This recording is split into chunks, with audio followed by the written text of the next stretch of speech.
So I have been asleep on Obsidian Canvas for 2 years now, I think. I don't know when it came out. Canvas is nothing new to Obsidian, but I just haven't found a need for it yet in my life, in my workflow, until recently.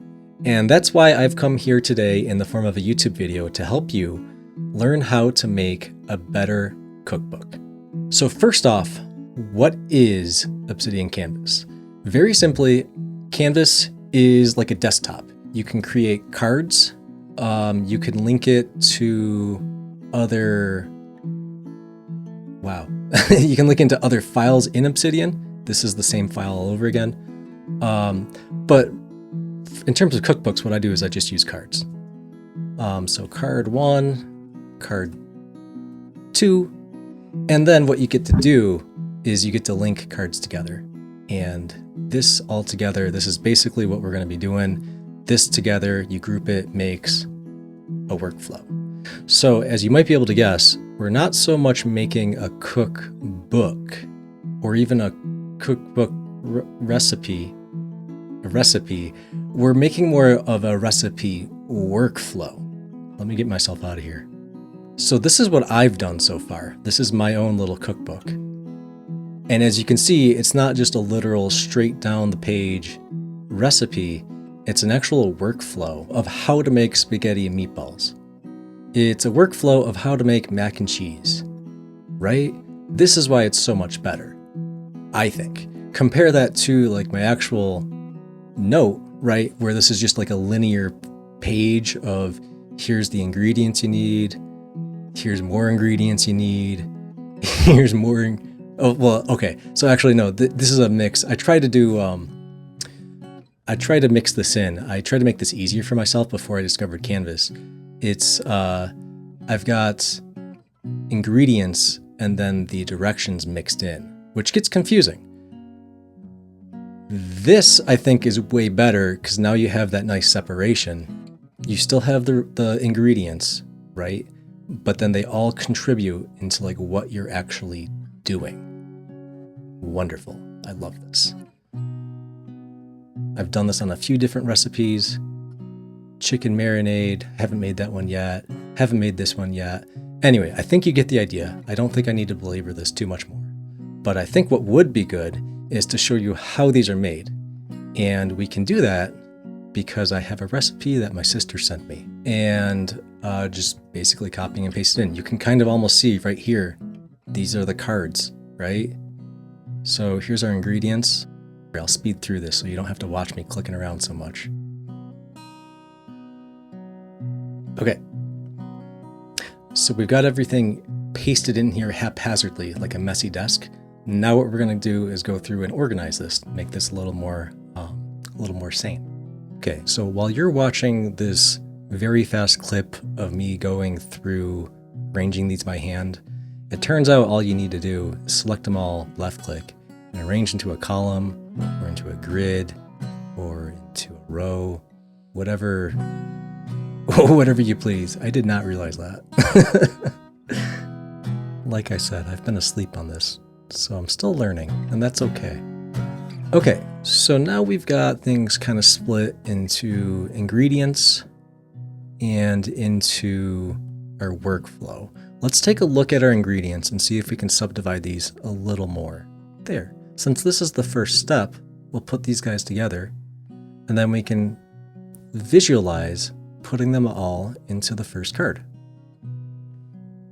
Lovely.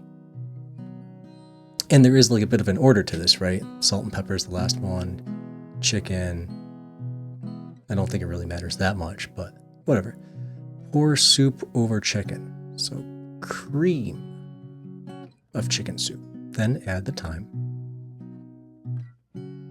And water. Okay. All right. There we go.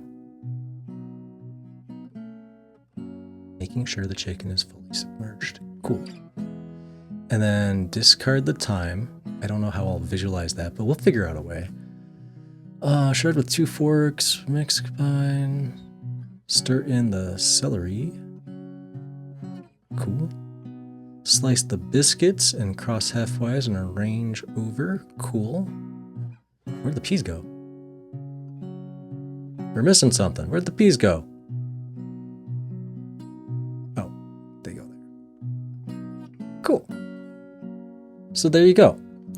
Now, all that's really left is just to connect these into an order. And then to wrap it all off, we'll group it into chicken soup. All right, let's look at my other ones and see how we can spruce this up.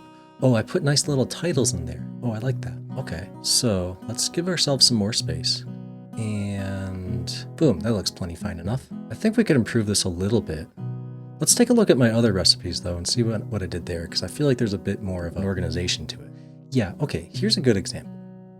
Let's take a look at this recipe, because this is a good example of a more complex workflow than the chicken soup. The chicken soup is great, that worked fine, but here you can see, right, we've got our ingredient for the chicken over here on the left, but there's some preparatory steps. You can immediately see there's some preparatory steps we have to do with the chicken. Season lightly, toss with egg, then coat with cornstarch. Oh, this is for sesame chicken, until covered. You have to do that with the chicken before you put it in the pan, right? That's obvious in real life, but this visualization, this flow makes it a lot more obvious, and it makes it a lot more easy, especially with these little check boxes too. And while you're doing that with the chicken, there's also the sauce that you have to make, which is a separate flow, right? And a separate set of ingredients. So you do this with the ingredients. You get these ingredients first, then you combine them together to make the sauce and let it simmer.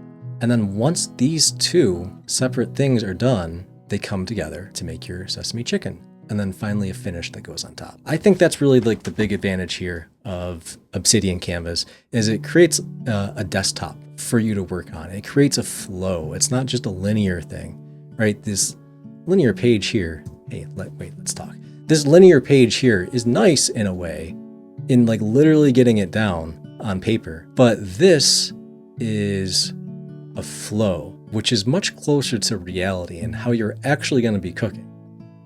So let's come back over here and let me show you how finally we can really wrap this up. To add in checkboxes, all you need to do is create like a minus sign or a dash, space, left bracket, space, open bracket. If that's too much for you to remember, then you can go to the beginning of the line, press Command P, and toggle a checkbox. I think I said we could call this complete, but I think I really want to split these apart. This is multiple directions into one box, which is confusing. So let's do that.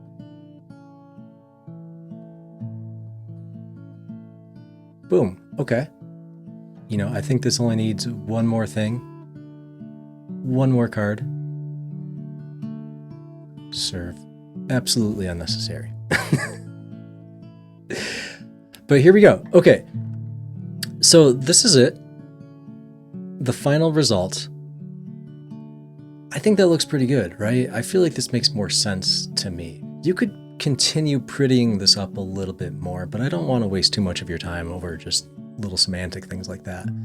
Let me know what you think. I love this. I love pulling this up on my laptop while I'm cooking and just going through and checking off as I do it. Makes it so much easier. I like being able to visualize the workflow as you go down.